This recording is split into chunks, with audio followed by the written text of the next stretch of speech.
Good morning friends. स्वागत है आपका आपके अपने YouTube channel study with Ravi Thakur पर। चलिए आज की द हिंदू एडिटोरियल वोकैबुलरी की शुरुआत करते हैं। वोकैबुलरी के पीडीएफ के लिए आप मुझसे टेलीग्राम ग्रुप पे जुड़ सकते हैं। मेरे टेलीग्राम ग्रुप का नाम है स्टडी विद रवि ठाकुर। तो इस डॉक्यूमेंट का पीडीएफ आपको टेलीग्राम ग्रुप पे मिल जाएगा। चलिए शुरू करते हैं वोकैबुलरी। आज की वोकैबुलरी का पहला वर्ड है टसल। टसल यहाँ पे नाउन की तरह यूज हुआ है। इसका मतलब होता है एक ही वस्तु को प्राप्त करने के लिए या किसी एक ही उद्देश्य को प्राप्त करने के लिए लोगों के बीच जो है वो संघर्ष होना, उनके बीच आपस में हाथापाई होना या मारामारी होना किसी वस्तु के लिए, उसको बोला जाता है tussle. A fight between two और more people who want to have the same thing, that is called tussle. Next word है कल्ट। कल्ट यहाँ पे नाउन की तरह यूज हुआ है। इसका मतलब होता है बहुत ज्यादा विचित्र या फिर असामान्य धार्मिक समुदाय या संप्रदाय की बात हो रही है, उसका संप्रदाय या समूह होना, उसको बोला जाता है cult. A cult is a fairly small religious group, especially one which is considered strange. तो उसको बोला जाता है कल्ट।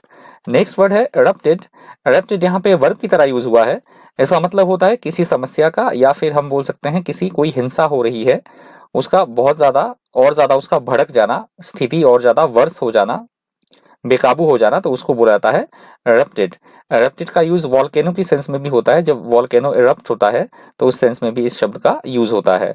इफ वायलेंस और fighting erupts it suddenly being begins or gets worse in an unexpected violent way, उसको बोला जाएगा erupted। अगला शब्द है कोहेबिटेशन। कोहेबिटेशन यहाँ पे नाउन की तरह यूज हुआ है।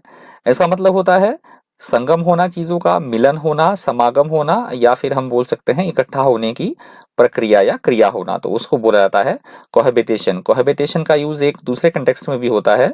यदि दो कपल इकट्ठा रह रहे हों और वो बिना शादी से इकट्ठा रह रहे हों तो उस सेंस में भी इस वर्ड का यूज होता है कोहेबिटेशन का, the act of living together. Next word है इनकम्बेंट। इनकम्बेंट यहाँ पे नाउन की तरह यूज हुआ है। इसका मतलब होता है ऐसा कोई व्यक्ति जो वर्तमान समय में किसी किसी भी आधिकारिक ऑफिशियल जो एक पोजीशन होती है उस पे वो विद्यमान हो, उस पे आसीन हो, तो उसको बोला जाता है इनकम्बेंट।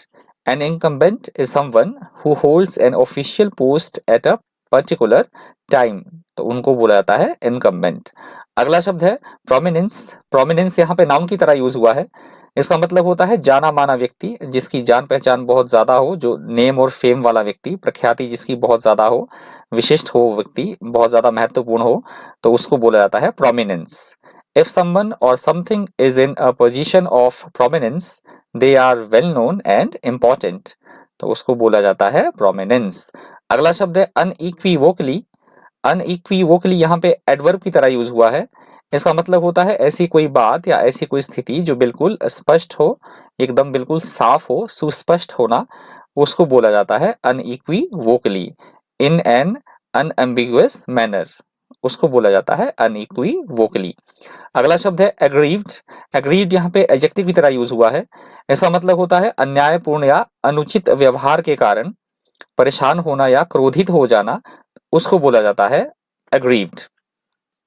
अपसेट और angry at being treated unfairly, उसको बोला जाता है एग्रीव्ड। अगला शब्द है ड्रैप्ड।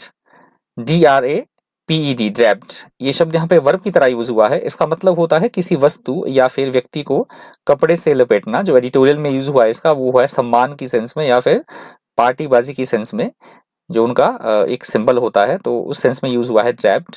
तो मैंने लिख दिया है to put a piece of material clothing loosely on something, that is called draped. अगला शब्द है मेडिटेरेनियन। मेडिटेरेनियन यहाँ पे नाउन की तरह यूज हुआ है। इसका मतलब होता है भूमध्य सागर, उसको बोला जाता है Mediterranean. The Mediterranean sea is the sea between southern Europe and North America, that is called Mediterranean. अगला शब्द है हॉस्टिलिटी। हॉस्टिलिटी यहाँ पे नाउन की तरह यूज हुआ है।